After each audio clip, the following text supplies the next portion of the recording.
जिन्होंने भी एपिसोड 1 और 2 नहीं देखा है वो डिस्क्रिप्शन या फिर आई बटन में जाकर एपिसोड 1 और 2 को देख सकते हैं। एपिसोड शुरू होता है और हम देखते हैं कि जो कटे हुए बॉडी पार्ट्स मिले थे उनमें से एक हाथ से एक माइक्रोचिप निकालकर कई लोगों तक एक्सचेंज होते हुए एक टेरेंस नाम के स्मगलर तक पहुंचती है और पीछे से हमें उस डॉक्टर की वॉइस सुनाई देती है जो निक्की का इलाज कर रहा था। वो बोलता है इस ट्रेन में सब कुछ बहुत कीमती है, यहाँ कुछ पाने के लिए कुछ देना पड़ता है और इतनी कम सुविधाओं में भी सबसे कीमती चीज है एक्सेस। और डॉक्टर की इन बातों से हम समझ सकते हैं कि वो माइक्रोचिप किसी चीज का एक्सेस की है। सिक्योरिटी कमांडर मेलेनी को बताता है कि थर्ड क्लास वाले फूड सप्लाई कम होने की वजह से डरे हुए हैं, टेली बगावत कर रहे हैं, ट्रेन में हालत खराब है, मिस्टर विल्फर्ड को बोलो कुछ करें। मेलेनी कमांडर की प्रॉब्लम का सॉल्यूशन देते हुए रूथ से बोलती है कि नेक्स्ट वीक होने वाली फाइट को आज रात ही रखते हैं और जीतने वाले को थर्ड क्लास से सेकंड क्लास में प्रमोट किया जाएगा। इससे थर्ड क्लास वाले लोगों में नया जोश आएगा और फर्स्ट क्लास वाले लोगों को अपनी अच्छी किस्मत का एहसास होगा और लोगों का ध्यान भी इन सब से भटकेगा। इसके बाद मेलेनी आंद्रे से मिलती है और आंद्रे पूछता है कि केस सॉल्व करने के लिए ये जानना जरूरी है कि आखिरकार मिस्टर विल्फर्ड शॉन से किसकी जासूसी करवा रहे थे। मेलेनी के ऑर्डर पर रॉश आंद्रे को बताता है कि शॉन मिस्टर विल्फर्ड को ट्रेन के अंदर होने वाली ब्लैक मार्केट और इसके अंदर आए नए ड्रग क्रोनोल के बारे में इंफॉर्मेशन देता था।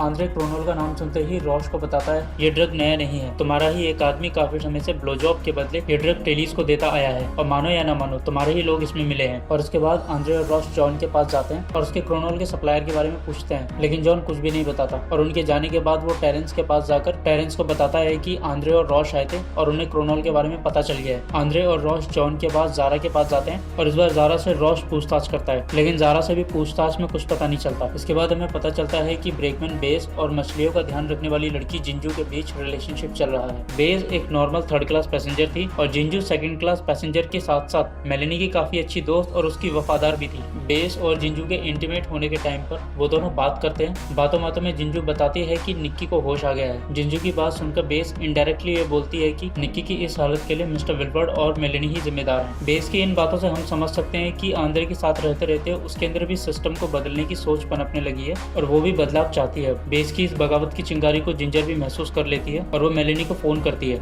जब वो मेलेनी को फोन कर रही होती है तब मेलेनी और बेन बात कर रहे थे कि कैसे ट्रेन में एनर्जी बनाए रखी जा सके, जिस पर बेन बोलता है कि टेल को काटकर अलग कर देते हैं, पर मेलेनी उसे मना कर देती है। और यहाँ पर हम मेलेनी के चेहरे के एक्सप्रेशन से समझ सकते हैं कि उसे लोगों की फिक्र है। वो टेल के लोगों को भी अच्छी जिंदगी देना चाहती है, लेकिन वो मजबूर है क्योंकि ट्रेन को बनाने में जो पैसा लगा है वो सारा का सारा फर्स्ट क्लास के लोगों का लगा है। वो दोनों बात कर ही रहे थे कि तभी जिंजू का फोन आता है और जिंजू मेलेनी को फोन पर बताती है कि हो सकता है कि बेस और आंद्रे निक्की के पास जाएं। और जैसा जिंजू कहती है ठीक वैसा ही हुआ था। आंद्रे और बेस निक्की से पूछताछ के लिए पहुंच भी जाते हैं, लेकिन उनके पीछे पीछे मेलेनी भी आ जाती है और वो उन्हें पूछताछ करने से मना कर देती है। और फिर उन्हें पता चलता है कि जिस चीज से ड्रॉर में लोगों को सुलाकर रखा जाता है उसके वेस्ट मटेरियल से ही क्रोनोल बनाया जाता है और डॉक्टर ही पूरी ट्रेन में इस क्रोनोल को सप्लाई कर रहा था और वो सारा क्रोनोल जेनेटर नाम के ग्रुप को बेचता था। डॉक्टर क्रोनोल को इसलिए बेचता था क्योंकि वो क्रोनोल के बदले में ड्रॉर के अंदर बंद लोगों की नीड का सामान लेता था, क्योंकि ड्रॉर बनाते समय लोग सो तो जाते थे लेकिन उनके शरीर में बदलाव आते रहते थे, जैसे कि बाल बढ़ना, नेल बढ़ना और उनकी बॉडी से वेस्ट निकलना, जिसके लिए डॉक्टर को कुछ सामानों की जरूरत थी। और क्योंकि ड्रॉर को बनाते समय इन सब चीजों का ध्यान नहीं रखा गया था इसलिए वो डॉक्टर इन सब चीजों का ध्यान रखता था। रात को होने वाली फाइट नाइट के शुरू होने से पहले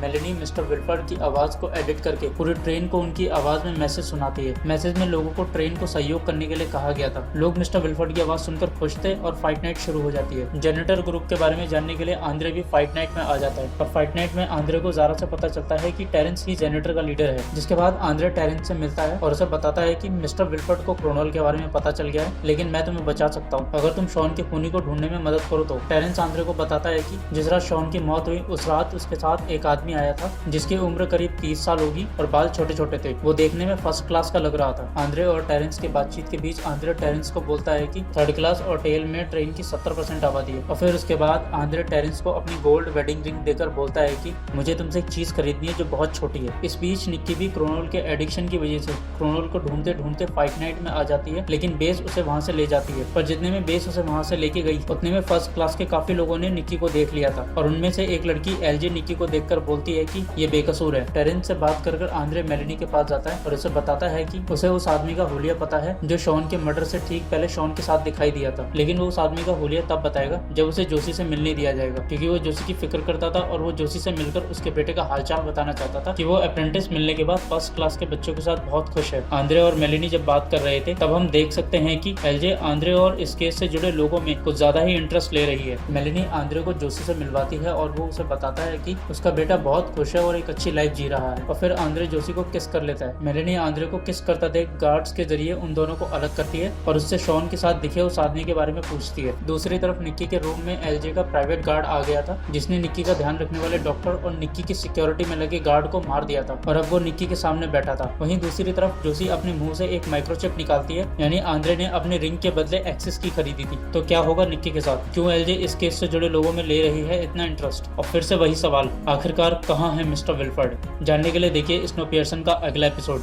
लिंक इन डिस्क्रिप्शन।